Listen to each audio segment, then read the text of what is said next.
You build a tavern, large building, or at least the first floor of your party student. Oh, cool. Biggest hurdle at the moment is trying to decide why I have my big bad guy and what he is doing. Any ideas or tips on how to come up with something? Why to have a big bad? What is your big bad guy doing? Okay. So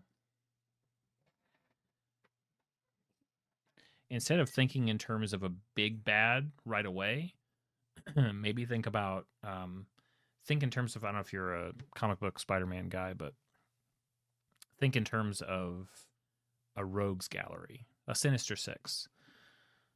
Um, I should I should I should caveat that I've never done this before. This is just when I think about an easier way to go about, or a different way to go about a big bad. So what I've run into is that there's a lot of pressure if you come up with a big bad evil guy um, first. Like if you come up with them, here's the Lich that's going to be the villain of this campaign. Well, now there's a whole lot of pressure to make this villain hated. Now, man, I've got to think of so many things under pressure because it's really, really important that the players care about this villain. Or because I'll do that, and that's what I've done in my campaign so far. But I'll also introduce smaller villains. Usually, each town that they go to, there's going to be somebody that's basically being a jerk and they have to take them down. Maybe it's a crazed inventor who's trying to become like the de facto mayor. Maybe there's some baron's son who's basically turned the place into his own little fiefdom because daddy's away. It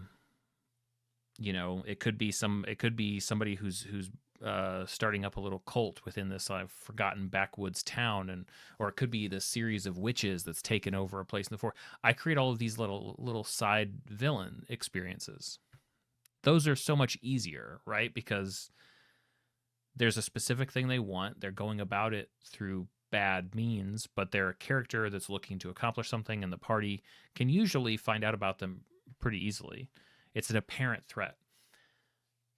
What I want to do in my next campaign is introduce a smattering of those, tie them into small quests that lead into these big threats, and then basically watch the party to see who they respond to most strongly, and then say, that's going to be my big bad. Because maybe it turns out that they really, really hate this inventor. That's the guy. Okay, well then that inventor is going to basically scale up with the party. They're going to become more successful. They're going to make a deal with the king, actually. They're not going to be mayor of this town. Turns out that was part of a bigger scheme, and they're actually now, they get their own region or something, or maybe they work in the castle now.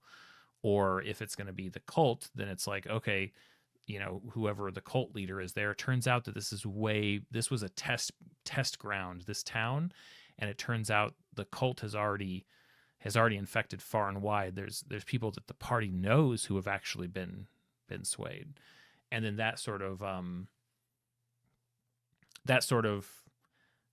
more flexible approach kind of allows the big bad to develop alongside the party, and I can sort of craft their path similar to the party.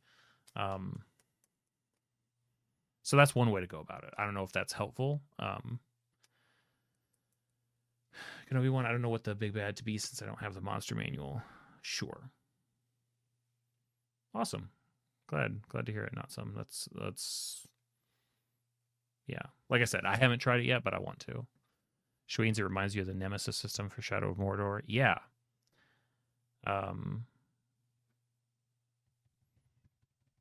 The trickiest thing about it is, how do you do that without ham-fisting some like resurrection type of thing? I think it requires you to create exit plans or something. I need to think more about it and how I would actually go about it. Because once you reveal a threat in D&D, it's really tough for that threat not to just become like, this is what we're doing this session, is destroying this threat. But if we're clever about it and buy ourselves a little bit of time, for the party to learn about and hate that person and want to stop them.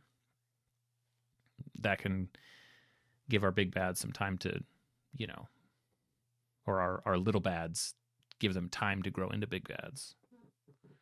Maybe that's the way to say it. Little bads. We water them and we grow them into big bads. Sure. Yeah, Kenobi 1. I mean, to some extent, like, what are stories that inspire you? What are villains that you like? And what are stories that you like? Like, to start there with inspiration, you know?